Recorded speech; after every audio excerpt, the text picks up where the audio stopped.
juda ko'p insonlarimiz bu dokumentlarga ega bo'lmagan. Ular qanday shu marketplace'larda o'zini biznesini qurishi mumkin?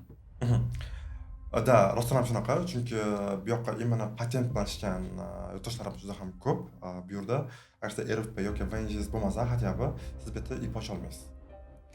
O'shaning uchun agar fuqaro O'zbekiston fuqarosi bo'lsa, demak, bu yoqlar O'zbekiston hududida YTT, ya'ni o'sha IPni переводы ochib, o'z faoliyatini yurishlari mumkin O'zbekiston hududida. Yoki bo'lmasam Rossiyaning hududida ham ikkita hudud bor. Samolensk oblastida bir hudud bor. O'zbekiston IPsi bilan o'sha yerdan faqat FPS orqali sotishlari mumkin. Bizda yana bir yangilik bor.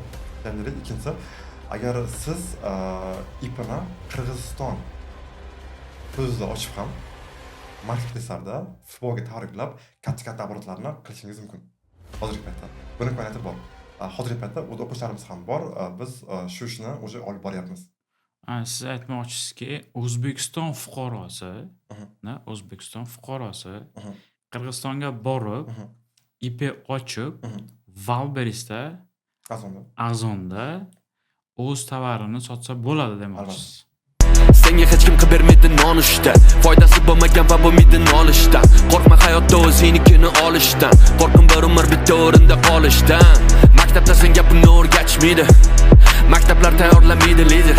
O'rta klass ishlaydi va doim deydi. Ular doim berganini yeydi.